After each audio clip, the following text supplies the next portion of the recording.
This is a voiced consonant. You can hear it at the beginning of the words back and bag, in the middle of the words hobby and habit, at the end of the word job, and at the beginning and end of the word bob. Now you try. Listen and repeat after me. Back, bag, hobby, habit, job, bob. Okay.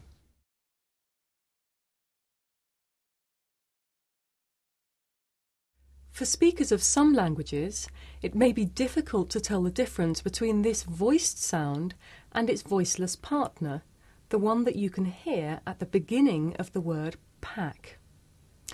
Listen carefully to hear the difference. For each example, I shall say the word with the voiced sound first. Back, pack, bear, pear, cab, cap, symbol, simple.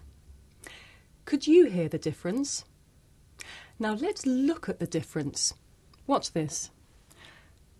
Back, pack, bear, pear, cab, cap, symbol, simple. Look again. Back, pack. With the voiceless sound, there's a big puff of air. You can feel it with your hands. Back, pack. Now let's try the words again. Listen carefully and repeat. Back, pack, bear, pear, cab, cap, symbol, simple. Okay.